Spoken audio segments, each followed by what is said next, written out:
गायों को लेकर पिछले करीब 2 साल में यूपी में काफी उथल पुथल मच चुकी है। पहले गौवध के आरोपों के चलते हिंसा हुई, फिर सरकार बदली, कानून बदले, अवैध बूचड़खानों पर शिकंजा कसा गया। गौकशी के आरोपों में भी काफी वृद्धि देखी गई। हालांकि कई मामले में तो यह महज आशंका ही साबित हुई, लेकिन प्रदेश की सरकार गौवंशी पशुओं को लेकर सजगता दिखाने में जुटी तो यही पशु अब उसके लिए मुसीबत बन रहे हैं। ऐसे आवारा पशु जिनके मालिकों ने उन्हें अनुत्पादक होने के कारण छोड़ दिया और गौकशी पर पाबंदी के चलते वो बूचड़खानों पर भी नहीं जा पाए। जाते तो कहां जाते। आवारा पशुओं ने खेतों का रुख किया तो किसानों ने वहां से खदेड़ दिया। आवारा पशुओं को सरकारी स्कूलों, अस्पतालों और तहसीलों में छोड़े जाने के मामले आज भी आ रहे हैं। सरकार ऐसे पशुओं के लिए आनन फानन में तमाम आश्रय स्थल खोलने का ऐलान भी कर चुकी है। लेकिन इस फैसले में इतनी देरी क्यों? आज सबसे बड़ा मुद्दा में चर्चा यही कि गौमाता पर तमाशा क्यों।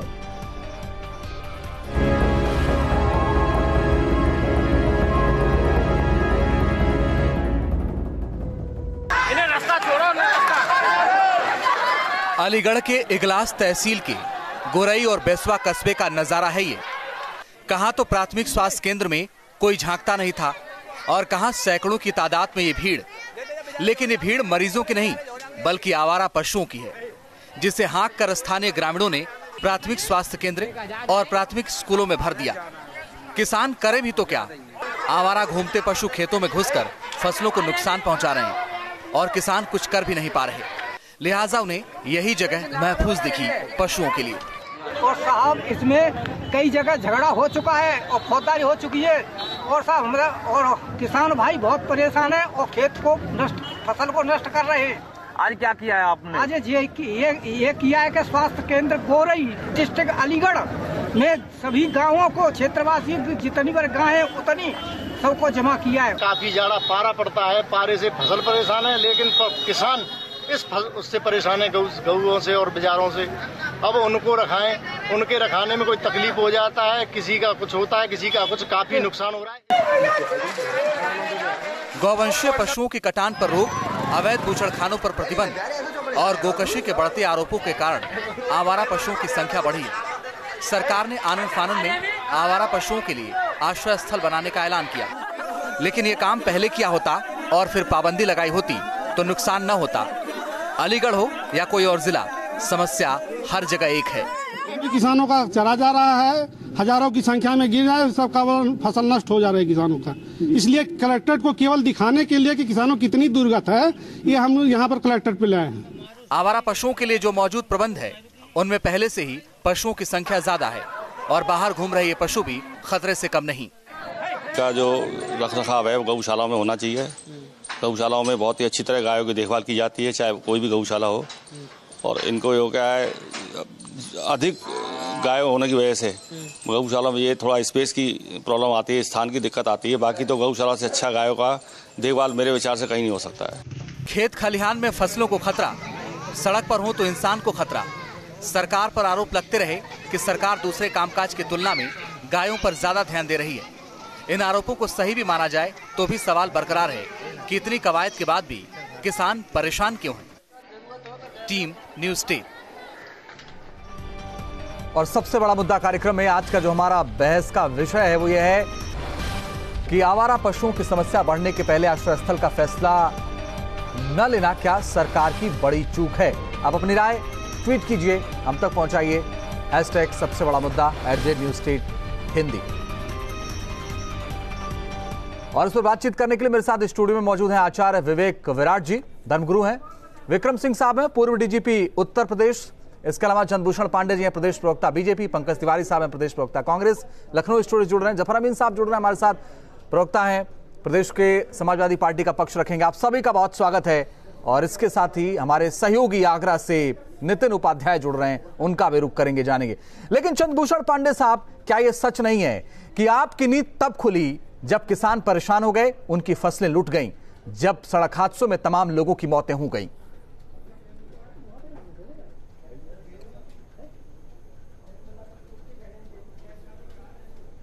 देखिए अंजित जी, ये सच्चाई है कि उत्तर प्रदेश में जिस तरह से गोवंश का कत्लेआम हो रहा था, गोवंश की तस्करी हो रही थी, उनको बहुत ही निर्मम परिस्थितियों में उनका व्यापार हो रहा था, उन परिस्थितियों से उनको मुक्त कराने का पहला फैसला योगी सरकार की कैबिनेट में किया गया। और उसके बाद जो परिस्थितियां हमारे सामने आई, डे बाय डे हमारी परिस्थितियों पर नजर थी। और हम ये मानते हैं कि भारत मां इस भूमि का स्वास्थ्य अगर सही रखना है तो गोबर की जरूरत है, इस देश के भविष्य बच्चों का स्वास्थ्य सही रखना है तो दूध की जरूरत है। इसलिए गोवंश तो मिट्टी के लिए भी और दूध के लिए भी, दोनों के लिए जरूरी है।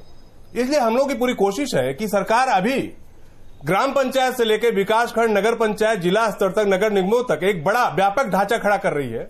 इसके साथ ही साथ हम चाहते हैं, मेरा सवाल ये नहीं था सर, मेरा सवाल ये था कि क्या आप देर से नहीं जागे? जब आपने किसानों की बर्बादी देखी, आपने सड़कों पर लोगों को मरते हुए देखा, तब आप जागे?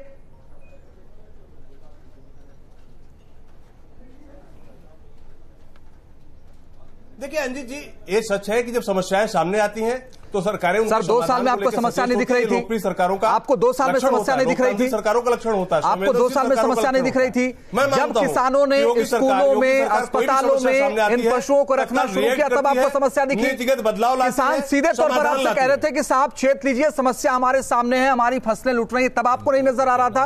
अंजित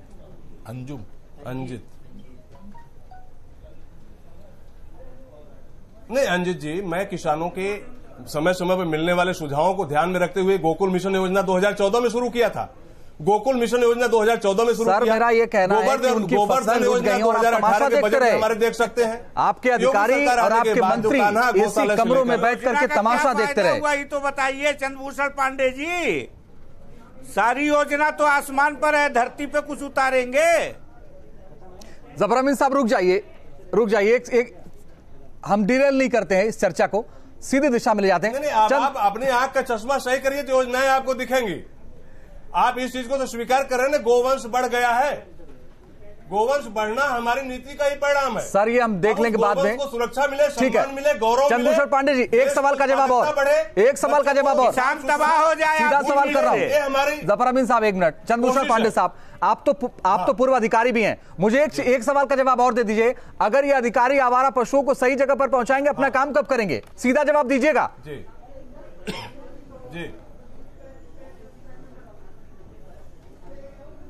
देखिए, जिला प्रशासन के कार्यों को सूची में नहीं बद्ध किया जा सकता। जिलाधिकारी समय समय पर, सर दरअसल आप मजाक बना रहे हैं उन किसानों का, उन अधिकारियों का, 24 घंटे का लोक सेवक, उन सबका आप मजाक बना रहे हैं, क्योंकि आपके पास परिस्थितियां आती हैं, सही नीति का कोई समीकरण दिख नहीं रहा है। वो करते रहे। ठीक है सर, ठीक है विक्रम सिंह साहब, जब डीएम और एसएसपी अब आवारा पशुओं को सही जगह पहुंचाएंगे, उनके लिए इंतजाम करेंगे, साहब काप कम करेंगे, और क्या इससे फर्क नहीं पड़ेगा लॉ एंड ऑर्डर की स्थिति पर उत्तर प्रदेश में?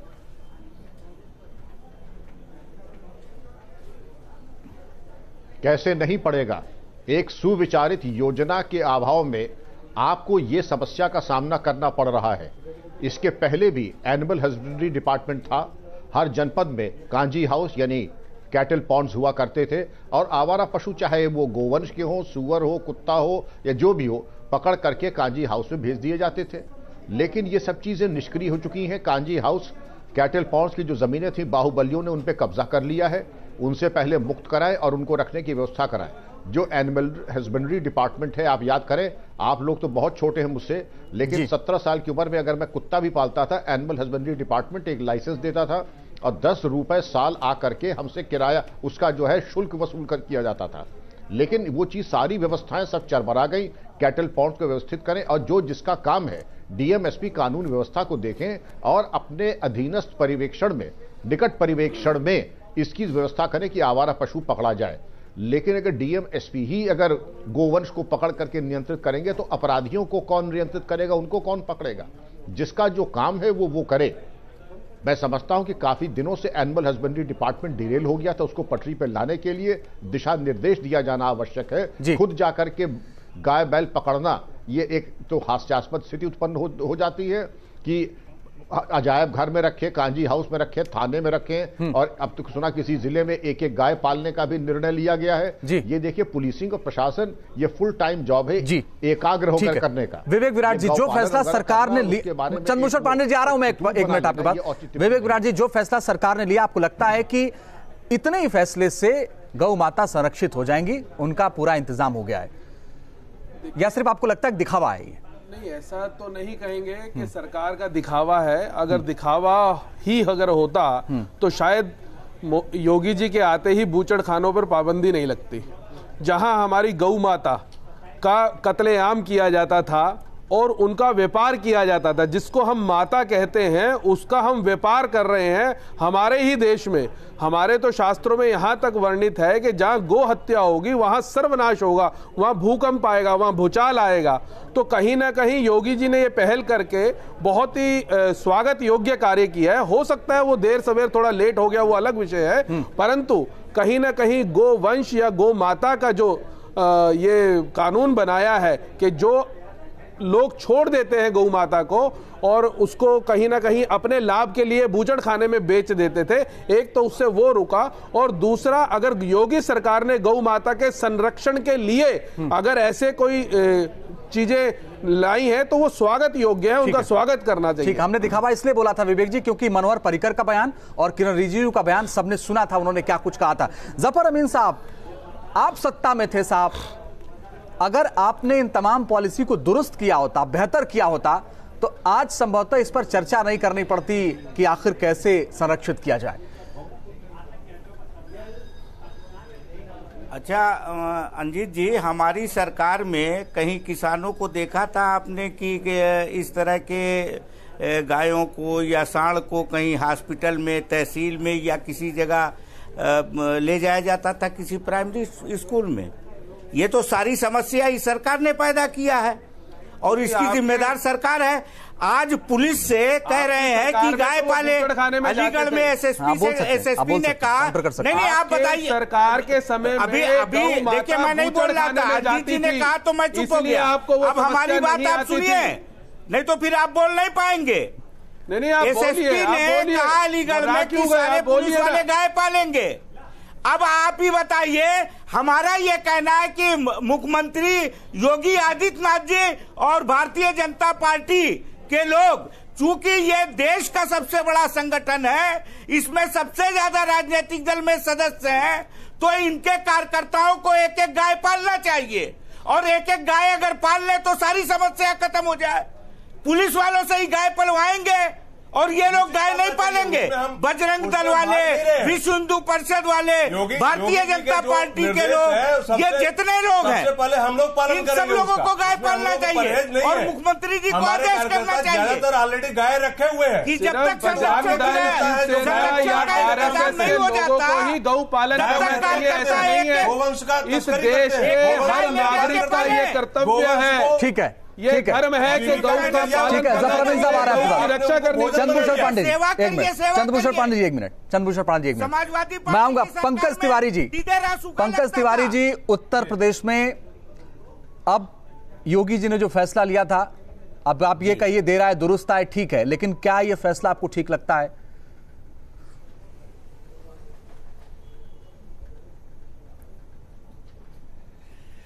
अंजित जी, अगर गौ के संरक्षण के लिए सरकार कुछ भी करे तो वो बिल्कुल बहुत अच्छा होगा, लेकिन इस केंद्र और प्रदेश की सरकार से कोई भी काम होने की उम्मीद बहुत मुश्किल दिखता है। 2014 से साथी चंद्रभूषण जी कह रहे थे अभी कि 2014 से जब मोदी जी आए तब से गौ संरक्षण की बात चल रही है, लेकिन आज अगर जमीन पर गौ संरक्षण 2 साल होने जा रहे हैं योगी सरकार को, अगर इन्होंने कोई धरातल पे योजना लाई होती गौ संरक्षण के लिए तो निश्चित रूप से आज गांव की ये स्थिति नहीं होती कि किसान इतना परेशान है कि आपको बता दें कि 73 रुपए किलो का गेहूं बोने के बाद आज उसके घर में उसके अपने घर के खाने भर को गेहूं होने की उम्मीद नहीं है। जब तार लगाता है तो आज जानवरों की ये स्थिति हो गई अंजित जी कि तार चारों तरफ बेयर कटिंग करने के बाद भी जब जानवरों को कहीं रहने की जगह नहीं है, कहीं खड़े होने की जगह नहीं, तो तार तोड़ के अंदर जा रहे हैं और आदमी रात भर गौ माता को जानवर कहते हैं, हम गौ माता कहते हैं, यही फर्क है, यही अंतर दर्शाता है कांग्रेस में। ये सरकार यही अंतर है, सरकार है जिसको गौ माता कहा जाता है, धर्मों में जिसका उदाहरण दिया जाता है कि जिसके पंचगव्य में अमृत मिलता है, उसको आप जानवर कह के संबोधन करते हैं। आपको शर्म नहीं चाहिए कि गौ माता को आप जानवर कह रहे हैं। आप किस धर्म का पालन करते हैं? उन्होंने गौचर की जमीनों को, आप भारत देश में रहते हैं, भारत भूमि में रहते हैं, और मेरे ख्याल से आप सनातनी हैं, हिंदू धर्म को मानने वाले। उसके बाद आप गौ माता को जानवर कह रहे हैं। आपको ये समझना चाहिए कि गौ माता को आप जानवर कह के संबोधन कर रहे हैं। पंकज जी इसका जवाब दे लीजिए, मैं फिर अपने सहयोगी नितिन के पास जाऊं। अरे स्वामी जी, खाली गौ माता ही नहीं जा रही हैं। आपको केवल मंदिर से मतलब है, आपको केवल जो दे जाएगा उससे मतलब है। यहाँ पूछिए उसके, और आपको सिर्फ भ्रष्टाचार से मतलब है, आपको सिर्फ देश के से खिलवाड़ करने से मतलब है, आपको सिर्फ जातिवाद के दंगे भड़काने से मतलब है। आप क्या कहना चाह रहे हैं? आप राजनीतिक दल मत बनिए। वो मेरे ऊपर वो लांछन लगा रहे हैं आप, लेकिन आप राजनीतिक केवल घर में बैठ के काम करते हैं। मुझे मालूम है कि आप कितना खेती करते हैं, मंदिरों की कमाई पर। अरे ठीक है ना, ये देखिए, हम मंदिरों की कमाई खा रहे हैं, लोगों को से मांग के खा रहे हैं। आप तो लूट रहे हैं देश को। आपकी सरकारों ने पिछले 60 सालों में क्या किया? नितिन देश में कितने भ्रष्टाचार हुए? महाराज जी, आप हमारी बहस को कम से कम ड्रिल ना करिए। हम जिस पर चर्चा के लिए बैठे हैं वो बात नितिन, क्या स्थिति है आगरा में? लगातार जो आवारा पशुओं को लेकर किसान परेशान है, जो लोग सड़कों पर चल रहे हैं, उनकी क्या स्थिति है? नितिन 5,000 करोड़, ठीक है सर, सुन लीजिए 5,000 करोड़ सर, सुन लीजिए। नितिन बोलिए आप। पाताल लूटा, जमीन लूटा। देखिए अंजीत, अगर थोड़ा वक्त दें तो मैं इसको बहुत ही विस्तार से बता सकता हूं। आगरा और ब्रज क्षेत्र में जो निराश्रित और जो बेसहारा गौवंश है, वो शुरुआत में जिस तरह से योगी सरकार सत्ता में आई थी तो काफी ज्यादा इसकी तारीफ हो रही थी कि इससे गौ संवर्धन होगा और दूध की कमी नहीं रहेगी, और हमारा जो गौवंश है, जो हिंदुत्व की आइडियोलॉजी से जिसको हम पूजनीय मानते हैं, उसका संरक्षण होगा। लेकिन अब स्थिति लगातार विकराल होती जा रही है। गांव में किसान परेशान है, और अभी हाल ही में आगरा, अलीगढ़, मथुरा, फिरोजाबाद और पूरा जो ब्रज क्षेत्र है, तमाम ऐसी खबरें आई हैं कि किसी प्राथमिक स्वास्थ्य केंद्र में जानवरों को बंद कर दिया, निराश्रित गौवंश को बंद कर दिया, या किसी प्राइमरी स्कूल में बंद कर दिया। ये सबसे बड़ी समस्या है। और पशुधन मंत्री जो एसपी सिंह बघेल हैं, वो आगरा में ही रहते हैं। लगातार उनसे सवाल किया जा रहा है, न्यूज स्टेट लगातार उनसे पूछ रहा है। वो कह रहे हैं कि 17.5 करोड़ सोलर नगर निगम को अभी सरकार ने जारी किया है। इसके साथ ही त्रिस्तरीय व्यवस्था की है, और 10 तारीख तक सारे जितने भी जो निराश्रित गौवंश है उसको जिलाधिकारी कहीं ना कहीं किसी न किसी गौशाला आश्रय स्थल में पहुंचाएं। ये तमाम कवायद हो रही है, लेकिन सड़कों पर स्थिति वही है, खेतों पर वही स्थिति है। लोग काफी ज्यादा आक्रोशित नजर आ रहे हैं। 9 तारीख को प्रधानमंत्री की रैली है, और ये कहना है कि वो प्रधानमंत्री की रैली में वो सारे गौवंश को वो वहां पहुंचाएंगे। तो इससे समझा जा सकता है कि आक्रोश कितना ज्यादा नजर आ रहा है और लोग कितना ज्यादा परेशान हैं। तो कुल मिला के कहा जाए तो स्थिति बहुत ही इस समय विकराल है और लोग परेशान हैं, और सरकार के लिए कहीं ना कहीं ये खतरे की घंटी है। कहीं ये एंटी वोटिंग में तब्दील हो जाए 2019 लोकसभा चुनाव में। कई सारे किसानों का यही कहना है जो सवाल आप उठा रहे हैं सरकार को वही शायद चिंता मुख्यमंत्री की भी है, जो सवाल उठा रहे हैं वही चिंता मुख्यमंत्री की भी है। आज भी चंद्रभूषण पांडे जी, आपको नहीं लगता कि आपको लग रहा था आप किसान नाराज हो जाएंगे, लोकसभा चुनाव है, आपको वोट लेना, इसलिए आपने आनंद फानन में फैसला ले लिया 2 साल में?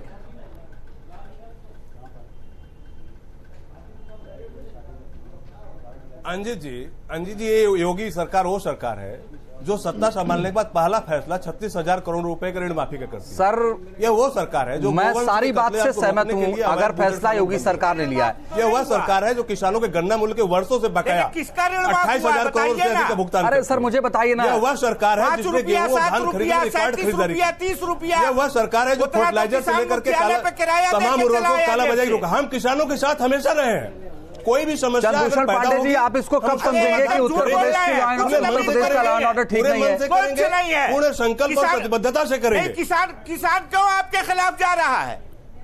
अगर आप किसान का कर्ज माफ किए होते तो किसान आपके खिलाफ आक्रोशित होता क्या? जी, आप वो शासनादेश देखिए, पशुधन विभाग के अनुभाग 2 द्वारा जारी शासनादेश में अरे गोवंश के लिए जो गोचर जमीनें हैं उनके प्रबंधन में हमने फोकस किया है। ब्लॉक स्तर से लेकर नगर पंचायत, नगर पालिका और नगर निगमों तक को हमने आर्थिक रूप से सशक्त किया है। किसानों को बुंदेलखंड के लिए विशेष प्रावधान किया है। किसान गोकुल मिशन की जो योजना है, लेकिन चंद्रभूषण पांडे जी देखिए, आप अपनी योजनाएं गिनाने लगेंगे फिर तो हो गया काम। आप अपना राजनीतिक मंच बना लेंगे फिर तो हो गया। मेरा सवाल ये कि क्या पुलिसकर्मियों की भर्ती हो गई, क्या उत्तर प्रदेश में शिक्षकों की भर्ती हो गई, किसी योजना से किसी क्या लॉ एंड ऑर्डर दुरुस्त हो गया जिस पर आप आए थे? मत बात करिए उस पर। मेरा सवाल सिर्फ इतना है कि आपको ये डर है कि किसान नाराज हो जाएगा, इसलिए आप ये फैसला ले रहे हैं। आप जानते हैं इसमें बहुत स्थिति अच्छी नहीं है। शिक्षकों की भर्ती हुई है। पंकज जी मैं आ रहा हूँ, पंकज जी आ गया एक मिनट। जा रही है, इनसे पूछिए डीएपी के रेट क्या हो गए। सर आप ही पूछ लीजिए ना, बगल में बैठे हैं। यूरिया के रेट क्या है इनसे पूछिए। अरे आप मध्य प्रदेश में बताओ, अरे यूरिया की कालाबाजारी शुरू कर दिया सत्ता संभालते आपने। अरे सर आप उत्तर प्रदेश की चर्चा कर रहे हैं, मध्य प्रदेश पहुंच गए आप। कालाबाजारी शुरू कर दिया। कांग्रेसी लोग बिना दलाली के पल नहीं सकते। कांग्रेसी लोग बिना दलाली के नहीं रह सकते। दलालों की सरकार है कांग्रेस, जहाँ भी है केवल दलाली करती है। चलिए ठीक है सर, हल्ला नहीं करते, हल्ला मत करिए, हल्ला मत करिए, जनता देख रही है आपको। मध्य प्रदेश विवेक विराट जी, सत्या बढ़ गई। आप तो धर्मगुरु है ना, सरकार को सलाह दीजिए और क्या बेहतर हो सकता है। 2 साल में ये जागी है सरकार आपकी। देखिए हमारी सरकार चंद्रभूषण जी सुन लीजिए ना सर, कि और हम धर्मगुरु हैं तो समय समय पर सरकार हमने आपको इसलिए कहा कि सरकार हम सबकी है, सब हम सबकी है, यही मैं कहना चाह रहा था कि सरकार हम सबकी है और उस सरकार को ये पूरी तरह से दायित्व तो मालूम है कि उसे क्या करना है क्या नहीं करना, और मंत्रिमंडल का अपने विचार विमर्श होते हैं, उसी पे वो कार्य करती है। हाँ ये जरूर है कि अगर वो गोवंश पर कोई कार्य कर रही है तो ये देर से आई, परंतु आई तो सही। मैं तो यहां तक कहूंगा कि अगर यही कानून पूरे देश में बने तो ये और सर्वोपरि है और स्वागत योग्य है, क्योंकि हमारा कहीं ना कहीं जो गोवंश है उसकी हत्या करी जा रही है, उसको मारा जा रहा है, सिर्फ 2 पैसे के लालच में मारा जा रहा है। और जबकि हम लोगों का मानना है और हजारों वर्षों से ऋषि मुनियों का कहना है, शास्त्रों में भी वर्णित है कि जहां गौ माता रहेगी, क्योंकि गौ माता के जो पंचगव्य है दूध दही घी और गोबर और गौमूत्र, वो जहां जहां रहेगा वहां निश्चित रूप से जो यहां तक कहा गया है कि जहां कभी भी कोई फसल नहीं होती है, अगर वहां गौमूत्र का छिड़काव कर दिया जाए तो वहां भी हरियाली होती है। तो गौमूत्र का तो इतना विधान शास्त्रों में कहा गया है। विक्रम सिंह साहब, बहुत महत्वपूर्ण सवाल है कि आपने अलीगढ़ के एसएसपी ने कहा कि सारे थानेदार अब गाय पालेंगे, तमाम अब डीएम को कह दिया गया आप गाय देखिए। कानून व्यवस्था का फर्क तो पड़ेगा और ऊपर से पुलिसकर्मियों की संख्या कम है। आपको नहीं लगता कि ये प्लान बहुत दिन तक सफल नहीं होने वाला है? डीजीपी विक्रम सिंह साहब,